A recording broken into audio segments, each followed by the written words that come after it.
The Trump administration is turning up the heat.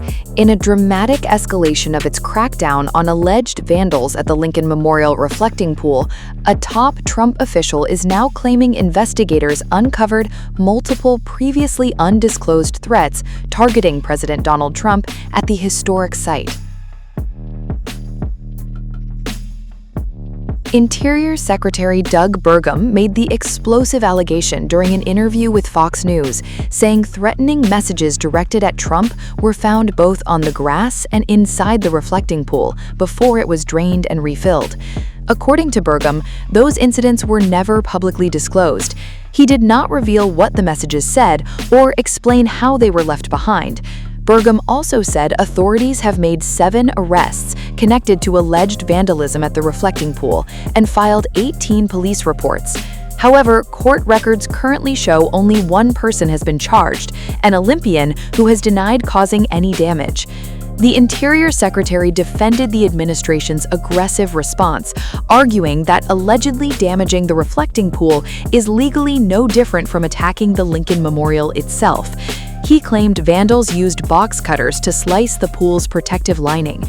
President Trump has echoed that claim, blaming vandals for reports that sections of the lining peeled away. However, in May 2026, Trump also described the newly installed lining as very, very strong, saying if you had a knife, you can't even cut it. Despite those assertions, neither the Department of Interior nor the White House has publicly released evidence linking the reported damage to vandalism. A federal court filing by the National Park Service also referenced alleged use of box cutters, but did not include supporting evidence. The controversy comes after the National Mall was defaced with the numbers 8647, a phrase that drew national attention following the indictment of former FBI Director James Comey over an Instagram post featuring the same numbers arranged with seashells.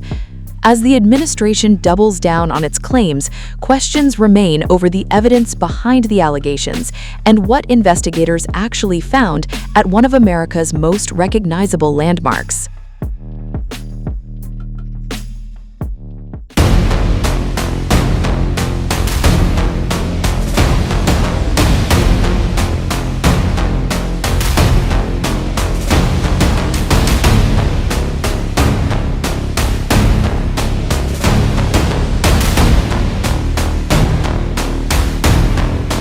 President Donald Trump is facing fresh scrutiny over the condition of the Lincoln Memorial reflecting pool after a close friend of the Olympian, arrested earlier this week, claimed the site was already falling apart long before the incident that sparked national headlines. Speaking to the Irish Star from the algae-covered reflecting pool, longtime friend Gary Rush came to the defense of Olympic sailor Davy Hearn, insisting the accusations against him are, quote, utter lies. According to Rush, Hearn simply reached down after noticing a piece of paint already sticking up inside the pool. He said that was enough for officers to arrest him and hold him for 5 hours. Rush argued the arrest had nothing to do with vandalism. Instead, he claimed it was proof that authorities were trying to blame ordinary people for a problem that already existed. He also accused President Trump of doing exactly the same thing. Rush said Trump is essentially always trying to blame others for his failures, adding that this was just another example. The 71-year-old also revealed he has known Hearn for somewhere between 15 and 20 years and described him as someone who never intended to damage the historic landmark.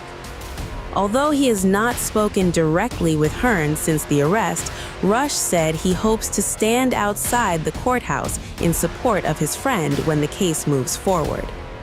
Rush also pointed to what he described as fresh evidence around the reflecting pool. He referenced visible tire tracks left after President Trump recently drove the presidential limousine, known as the Beast, around the National Mall with several cabinet members. Rush suggested those tracks raise new questions about who is really responsible for the condition of the area. The comments have added another layer to an already heated debate over the reflecting pool, with critics arguing the latest eyewitness account undermines claims that one individual was responsible for its deteriorating state.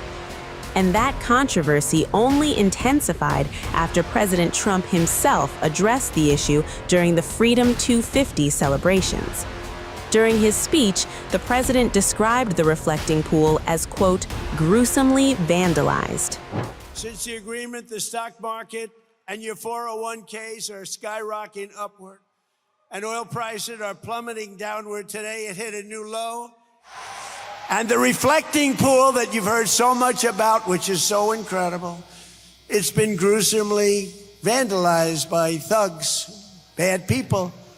But soon, we'll be looking as beautiful as it looked just 2 weeks ago. In fact, I looked at it just a little while ago. It looks perfect already. But we're fixing it. The vandals got to it.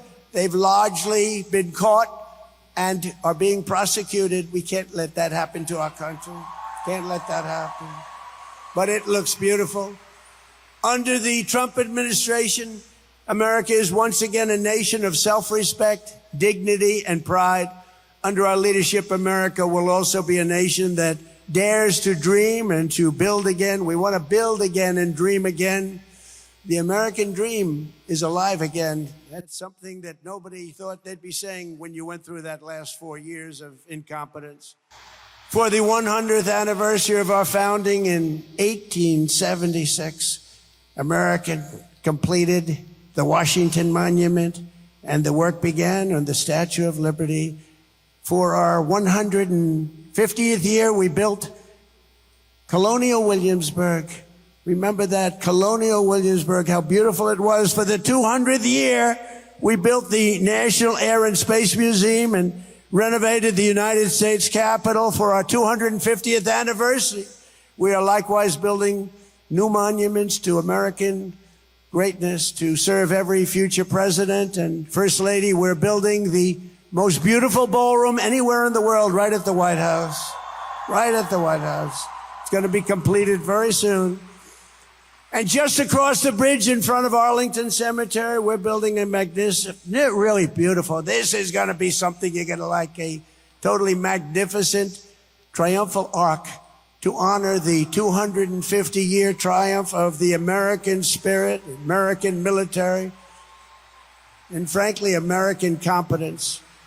In West Potomac Park, we are creating the National Garden of American Heroes. And I want to tell you something, because they're going to be beyond flyovers. There'll be something like you've never seen. You get just a little tiny glimpse of it tonight.